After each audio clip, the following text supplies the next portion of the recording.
مستشار ماجد، اسمع يا ابني انت وهو بقى، عشان انا زهقت منكم بصراحه يعني، او انت بالذات يا محمد، انت يا محمد يا شيخ وشيكا، انا زهقت منك. حلو. المستشار بعد كده قاعد شغال شغال شغال في موضوعكم، تمام، ده غير بقى شغل مكتبه اساسا يعني. فجيت في النهايه حضرتك رحت فاتح لايف على التيك توك 24 ساعه. هنتكلم بقى قدام الناس بصراحه بقى، ما هو كل واحد ياخد حقه. تمام. فاتح اللايف ليه؟ فاتح اللايف ليه؟ استنى اي حاجه، استنى حد يبعت لي قلب اسد، مش عارف ايه الكلام ده كله. ومش بس وكده كمان، حضرتك سبت الحاجه تتكلم لغايه لما عكت في الكلام في الاعلام، وقامت ملخبطه الدنيا، وشتمته الاستاذه هبه التركي. فطبعا راحت واخده الموضوع ده وحقها انها ترفع قضيه سب وقذف. حقها ليه؟ عشان اللي ظهر دلوقتي. حقها ليه؟ علشان اللي ظهر دلوقتي. انا بقى مش هكدب بقى النيابه العامه بقى. انا بقى مش هكدب النيابه العامه، خلاص بقى كده. خلاص النيابه العامه بتقول، والطب الشرعي بيقول، وعندك التقارير كلها طالعه رسميه من قلب الدوله. تقوم حضرتك تعمل لنا مشكله، او تعمل للمستشار ماجد مشكله، يوم يضطر الراجل تاني يجري وراكم في قضيه تاني سب وقذف المدعوه هبه التركي. تمام. دي كمان ليها مصاريف. دي كمان ليها مصاريف، وليها مصاريف اداريه، وليها مصاريف تانيه بيروح ويجي فيها معالي المستشار. ده غير البنزين اللي بيصرفه رايح جاي. ما لا، ما هو أصل خلاص انا هكشف لك الايه الوش. تمام. ده غير ان هو سايب شغله. ممكن بقى اسالك يا محمد بيه يا اخو شيكا، انت دفعت مليم احمر للمستشار ماجد اتعابه اللي هو يستحقها؟ انا بتكلم بقى بشكل مهني. انت يا محمد يا شيكا دفعت اتعاب؟ عندك فلوس اصلا تدفع؟ لا ما عندكش.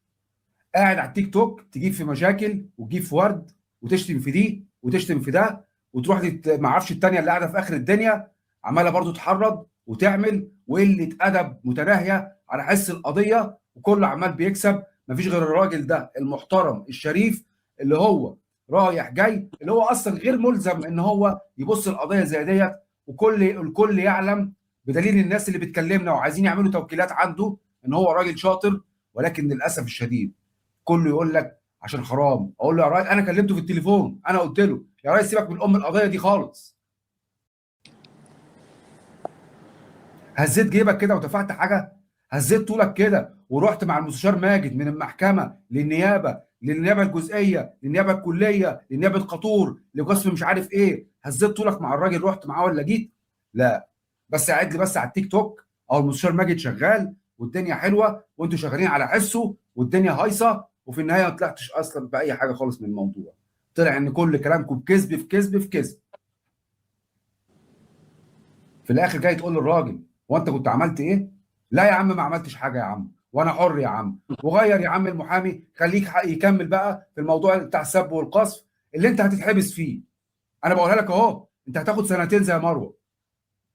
القضيه هتتحال من المحكمه العاديه محكمه طنطا، هتروح المحاكم الاقتصاديه، وانت هتتحبس وغرامه، وهتقضي بالغرامه بقيه السجن بتاعك. مش انت عامل حلو وذكر وطالع وعمال تقول له انت راجل، بتقول له الراجل انت عملت ايه؟ راجل ما تحلمش تقعد معاه في مكتبه ولا يستقبلك اصلا، ولا تحلم ان هو يسلم عليك في الشارع. هو الراجل عشان طيب محترم وطيب وكويس ها نقعد نتكلم كده بالطريقه دي؟ ولا ما ينفعش معاكم اللي يطلع بقى يدي على الوش على طول؟ ما هو كده. ما هو الناس تشوف المحترم تسكت، وتقعد يقول لك لا ده انا اديله على دماغه. خلاص تعالى انت بقى اوريك مين اللي بيديك على دماغك. طيب هو انا بس عايز ايه، يعني اقل من نص دقيقه اتفضل يا باشا. توضيحا ان انا في المقام الاول كان عيني على موكليني.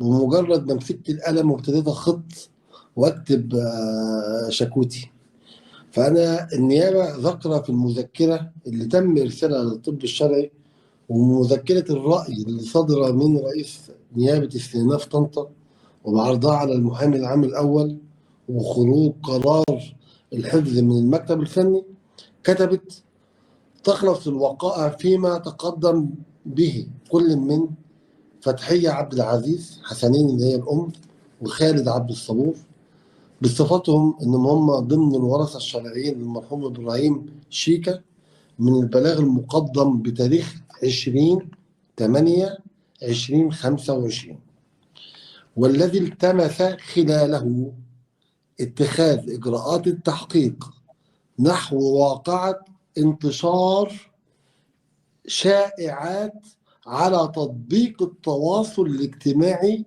تيك توك حول سبب وفاة اللاعب المذكور، بما في ذلك من مزاعم حول سرقة أعضائه البشرية. يبقى أنا النهاردة لما جيت اتقدمت ببلاغي للنيابة العامة ما وجهتش اتهام صريح إلى المشكو في حقهم، ولكن قلت يا نيابة يا نيابة في شائعات رائجة في مواقع التواصل الاجتماعي حوالين سرقة أعضاء أو تعرض المرحوم إبراهيم شيكا لتجارة الأعضاء. عايزين نتأكد من صحة هذه الإشاعات، وفي حالة ثبوت صحتها اتخاذ اللازم نحو مرتكبيها. ولما جينا ذكرنا في الشكوى ذكرنا في الشكوى 3 أشخاص، وده أنا أول مرة أعلن عن هذا الموضوع. على رأس هؤلاء الأشخاص كانت مروة الشهيرة باسم مروة بنت مبارك. خلاص، اسمها مروة يسري عبد الحميد السيد، باعتبارها إن هي قالت وأكدت إن كافة المستندات دي موجودة عندها، وطلعت أكتر من كذا مرة في الموقع وقالت لهبة يا هبة كلاوي، ده معنى ذلك إنها محددة العضو اللي اتاخد من إبراهيم شيكا. وعشان كده أنا أدخلتها عشان أطلع اللي تحت إيديها من المستندات. فضلنا نهايتي يا سادة في تحقيقات النيابة حوالين حتة سؤال هبة ومش هبة، ولما بعت جبت المحضر بتاع التحقيقات بتاعت القضية بتاعتها فوجئت بوجود اعترافات بتنفي صحة كل هذا الكلام. كل هذا الكلام بتنفيه قولا واحدا، وإن هي لا عندها مستندات، وهي كانت بتقول إن هي بنت مبارك عشان إيه تحتمي تحت هذا الأمر. طبعا وأنا النهارده بكشف أمور يمكن هتزعل الناس، إن يعني ما يوصلهاش للحد التصور ده او لحد ان هي تروح النيابه، فاهمني، وتصور نفسها وتقول انا اهو في النيابه وما فيش محاضر معموله ضدي، يعني ما حدش عامل فيها محضر، ولا انتوا خايفين تعملوا فيها محضر. وكما لو ان هي بتشد الاخرين شد على النيابه عشان يعملوا فيها بلاغات بالاجراء الاخير اللي هي عملته. وبالتالي انا كده شايف عن قناعه ان الموضوع اتحسن، وحق الناس اللي انا ذكرته في وعدي في بدايه مسك القضيه ان انا هطلع اتكلم واقول، فانا بطلع دلوقتي اتكلم واقول، مش لان انا بقول يعني ان الطرف الثاني بريء فقط لا غير، لا، وانا بقول برضو ايضا الطرف الشاكي برضو كان مجني عليه، لانه انساق تحت قائلة الادعاءات الرائجة في مواقع التواصل الاجتماعي التي كانت تساق من أشخاص هم قاصدين ده، وعارفين إن عقول الناس دي أبسط من إنهم هم يفهموا الكلام الكبير اللي كان بيتقال على مواقع التواصل الاجتماعي.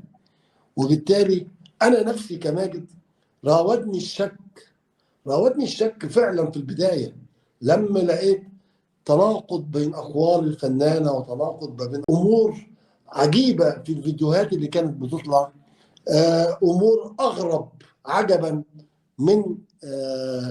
من التقارير الطبية اللي كانت بتتسرب.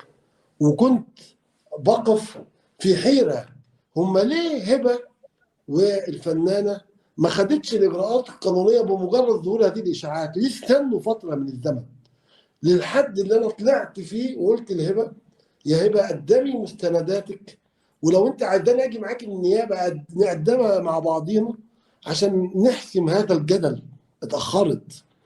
وفي الفترة دي حصل الجدل اللي كان بيتفاقم كل يوم، وكان في مؤثرات جايه لنا من تركيا عن طريق الخبيثه، ومؤثرات اخرى جايه لنا مش عارف منين، والناس كلها بتتكلم، وتشكيك هنا وتشكيك هنا. كل هذه المسائل خلتنا كلنا في حاله من حالات اللغط.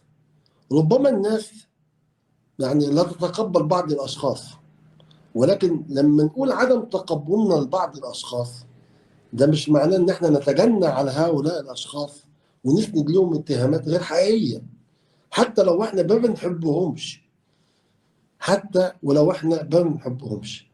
فعشان كده انا طلعت النهارده يعني بحث من الجدل. انا ما كنتش هطلع الطلعه دي خالص لولا ان محمد دفعني ليها دفع يعني، فاهمني؟ ف يعني يعني عشان اكد براءه ساحه وذمه فنانه وفاء عامر وهبه ترك. ويمكن الكلام ده مش هيعجب الناس، لكن بالمستندات والاشاعات 3640 ورقه. ما فيش كما النيابه يعني مثلا التقارير الطبيه كلها مختومه بختم شعار الجمهوريه. اهو يا فندم. استنى كده يا ريس، استنى اه ثبت يا ريس. اه ده اعدل جدول الورقه كده يا ريس، بيدخل. خليها بالطول كده يا ريس، اعدل الورقه اهو وخليها بالطول. اهو تعالى بقى على شمالك شويه. شمال كده كده. شمالك انت، ايوه. انزل بقى يا ريس بالورقه تحت سنه كده. اه اه ده بس عشان جدول بتاريخ دخول المرحوم ابراهيم شيك المستشفى الجوي التخصصي ممرور بخاتم شعار الدولة، فضلا عن التقارير الطبية كلها تم إرفاقها من قبل المدعى العام العسكري. من قبل المدعى العام العسكري. يعني احنا بنتكلم النهارده، يعني ما تقوليش بقى فلان لعب في ايه وعشان ايه والورق ده مشكوك فيه، وان الفنانه وزراء وسفراء. ما فيش حد شايف حد مع النيابه العامه. النيابه العامه ما بتشوفش غير الحق.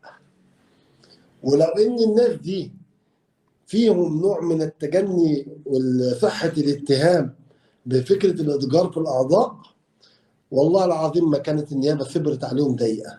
وعلى فكره احقاقا للحق ان هبه استجابت في الفتره الاخيره وراحت بمحض ارادتها. النيابه العامه سمعت اقوال هبه على سبيل الاستدلال مش التحقيق. الاستدلال يا ساده، عارف يعني ايه؟ يعني النيابه العامه بموجب التقرير بتاع الطب الشرعي حسمت الامر من غير سؤال المشكو في حقهم. بس كده.